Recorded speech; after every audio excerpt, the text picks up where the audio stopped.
Bonjour à toutes et tous et bienvenue dans cette nouvelle analyse de personnages. À l'approche de la saison 4 de Wakfu, vous avez peut-être comme moi eu envie de vous replonger dans les fantastiques univers d'Ankama, que ce soit en laguant sur le Zap d'Astrub dans Dofus, Mon Dieu, cette douleur est insoutenable! ou en regardant la série animée Wakfu. Cela fait un petit moment maintenant qu'Ankama nous fait rêver. Depuis 2008, la série a accompagné plusieurs d'entre nous, et j'ai la chance pour ma part d'avoir grandi avec la confrérie du tofu. Il y aurait beaucoup à dire sur chacun de ses membres, et même sur les relations qui les unissent, mais ce n'est pas de ça dont on va parler aujourd'hui. Non. Aujourd'hui, on va parler d'un personnage totalement secondaire. Au cours de leur périple, nos héros sont venus en aide à plusieurs personnes et se sont fait des ennemis, mais il y a quelques personnages pour qui ils ont été les deux. Et parmi ces exemples se trouve Chris Lacrasse. D'abord obstacle dans la saison 1. Oh non, pas la photo, pourquoi est-ce qu'il sort toujours la même photo? Son retour dans la saison 2 le place comme un allié auquel les personnages viennent en aide. Mais avant toute chose, petite présentation. Chris Lacrasse est un personnage appartenant à la classe des Sacrieurs. On a deux autres exemples de personnages nommés appartenant à cette classe au cours de la série. Kali, la demi-déesse Sacrieur, est son unique réplique dans la saison 3. Oh my god! Okay, it's happening! Everybody stay calm! What's the Everybody procedure, stay calm! everyone? What's the procedure? Stay calm! Wait! Everybody calm down! Et Katar, que l'on aperçoit dans l'OAV sur Gultard.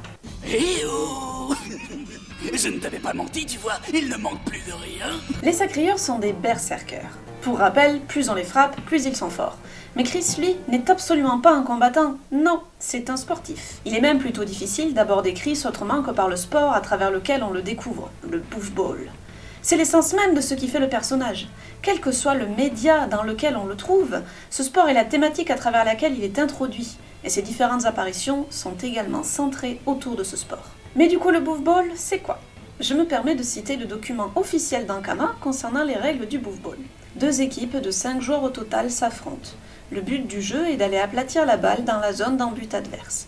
Les parties se déroulent en 10 minutes, sur demi-temps.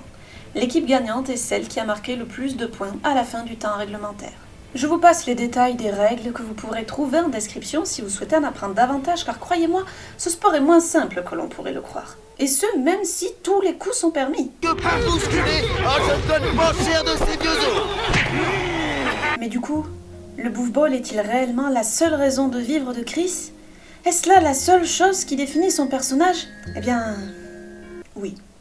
Mais non, je mens. Mais il a quand même un peu plus à proposer que ça. Et pour essayer de comprendre et analyser un peu plus ce personnage, on va retourner à ses débuts, avant sa rencontre avec nos héros et sa chère célébrité.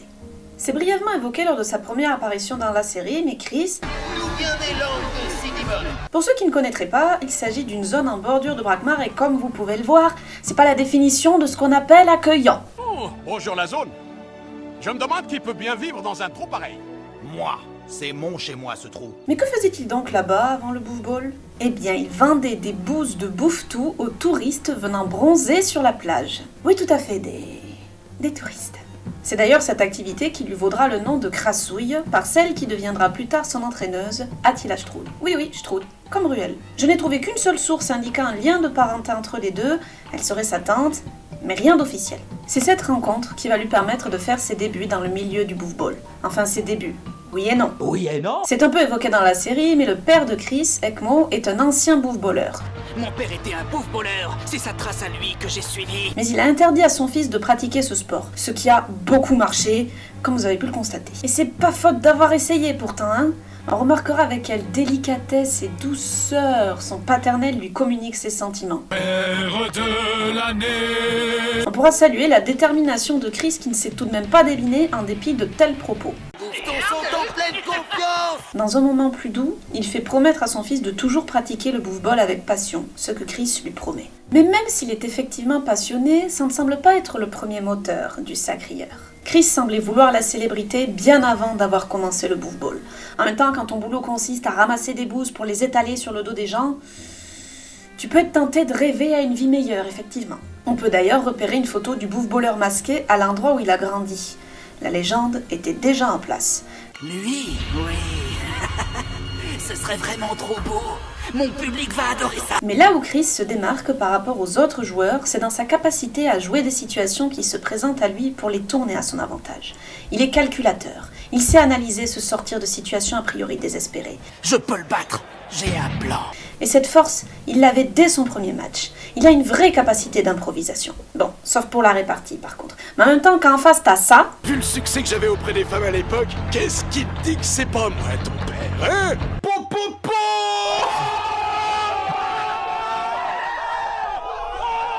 Bah ouais, tu l'écrases en vrai. Mais vous savez quoi? C'est ça qui est bien avec Chris. À l'instar de la quasi-totalité des protagonistes de la série, Chris n'est pas sans défaut ou instant disgracieux. Que ce soit volontaire ou non, il n'est pas systématiquement parfait. Il lui arrive même de prendre sacrément cher.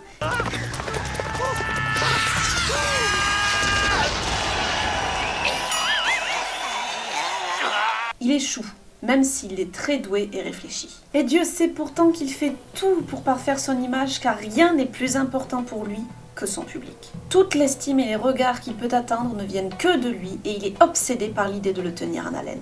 Avec le petit geste qui fait toute la différence. Le mec vit pour les caméras, même si elles n'existent pas encore.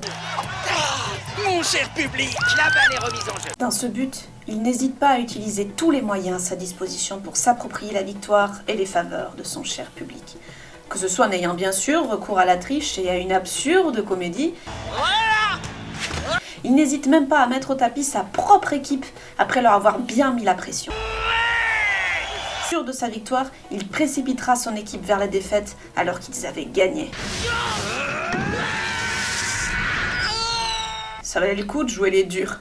Vous faites comme vous voulez, mais le nabo ne doit pas toucher à cette bouffe balle. C'est compris? La défaite n'est pas une option. Mais vous savez quoi? Je suis presque sûre qu'ils lui en voudront pas. C'est assez subtil, mais la caractérisation des membres des deux équipes était efficace. 2 plans sur chacune d'entre elles, des scènes indiquant leur proximité, c'est suffisant. Genre, regardez comme ces sportifs bourrus se portent mutuellement ou se consolent les uns les autres. On relève même un clair respect des joueurs pour leur capitaine. Attention, chef. Qui a un sacré boulot quand même, hein? Non, parce que lorsqu'il parle de bonnes vieilles méthodes, lorsqu'il frappe Jay, ça sous-entend que c'est pas la première fois qu'il y a recours. Mais c'est pourtant en composant ensemble que cette team est arrivée là où elle en est. On a donc affaire à un personnage arrogant, qui paye pour son excès de confiance et qu'on n'hésite pas à montrer même dans ses instants disgracieux. Mais on pourra quand même pas lui enlever qu'il a vraiment tout donné. Chez Chris, la phrase « The show must go on » prend des proportions un peu extrêmes. Dans son désir fou de toujours vivre pour le spectacle, il ne signe même pas pendant son procès et n'a pas l'air plus gêné que ça, que sa tête soit littéralement en jeu. Parce qu'on l'a bien vu, bien plus que la mort, la véritable peur de Chris, c'est d'être oublié. Lorsque Hugo lui vole la vedette, le moins qu'on puisse dire, c'est qu'il le vit plutôt mal. C'est moi la star. Cela dénonce un autre aspect du sport et de la célébrité. On monte souvent aussi vite que l'on redescend. Au-delà de son amour sincère pour son public, cet intérêt-là, c'est aussi son gagne-pain. On rappelle qu'avant, le mec vendait des bouses, hein. Tu m'étonnes qu'il ait pas envie de redescendre. Déterminé, passionné par son sport et sa célébrité, au point de parier sa propre vie pour un match et qui est ivre de colère à la simple idée que l'on puisse le doubler, on a un personnage secondaire qui a convaincu, même un peu d'apparition. Au point d'avoir une BD juste pour lui, d'avoir un skin dans Wakfu, d'être un compagnon dans Waven. C'est moi la star. Mais du coup, comment, en étant aussi peu présent, a-t-il pu autant marquer? Et ce, même si son prénom est un gros mot québécois. L'artbook numéro 5 de Wakfu nous apprend plusieurs des efforts fournis pour créer ce personnage. Il est notamment inspiré d'un membre réel de l'équipe de création de la série, mais aussi du catcheur Jeff Hardy. C'est lui qui s'est jeté sur moi. C'est de la triche. Et dans les croquis réalisés pour le créer, on voit notamment qu'il a failli être un SRAM. Autre fait sympathique, le Chris et le Qatar sont des armes blanches. Mais tout ça à l'écran, on ne le sait pas. En plus de son apparence, Chris se devait d'avoir sa propre identité. On notera son attitude assez marquante de tirer la langue à presque chaque plan où on l'aperçoit. Et un autre moyen de faire vivre un personnage à l'écran, c'est bien évidemment sa voix. Dans la série animée, Chris est doublé par Matthias Kozlowski, qui double également Granny Smith dans la saison 2, et Qatar dans l'OAV de Goultard. Oui, c'est ça. Laisse monter la colère, je vais t'aider encore un peu. Mais vous l'aurez peut-être aussi entendu en tant que Fred dans Scooby-Doo, Oui, c'est très étrange. ou même en tant que Guy dans le film Dofus d'Ankama, personnage encore en lien avec le bouffe-ball. Ce doubleur possède le pouvoir très rare de produire des sons dont je ne distingue même pas les lettres, comme dans ce gag de Cyprien. Le pistolet à eau. Où ça, Peter? Ça fait tout en voix, Et ben là, pareil. Oui, les deux équipes sont à égalité à la fin du... On notera aussi qu'Ankama parvient à rendre incroyablement expressif un personnage qui n'a ni nez, ni pupille, ni sourcils. Mais il y avait une autre responsabilité à encaisser pour Chris. Il apparaît à la moitié des saisons 1 et 2 de Wakfu et permet l'introduction des deux plus grandes villes du monde des 12 et de leurs conflits, Banta et Brakmar.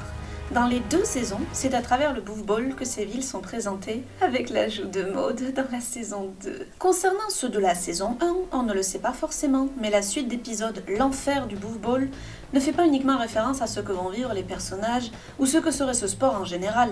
C'est aussi une référence du point auquel ça a été un enfer à animer.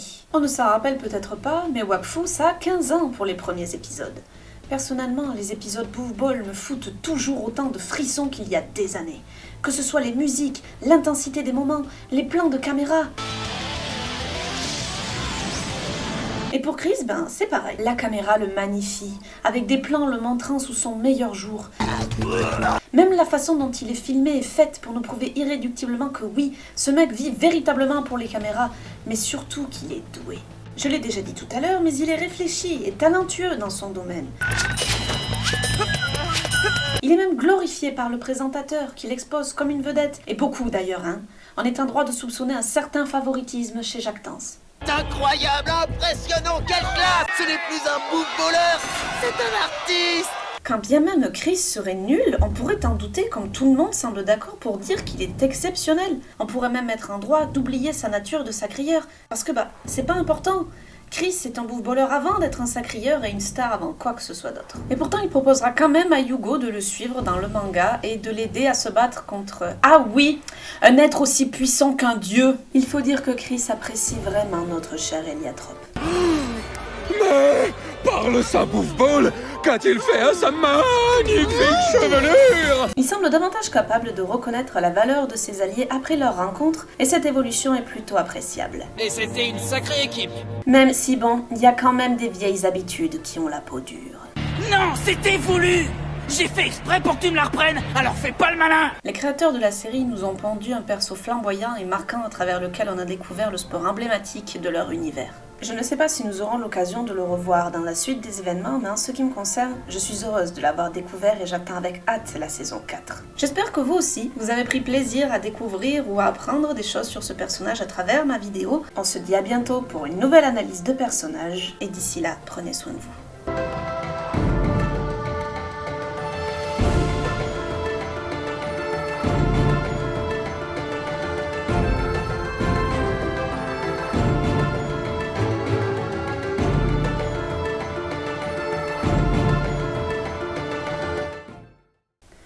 On a donc affaire à un personnage arrogant, qui paye pour son excès de confiance et qui possède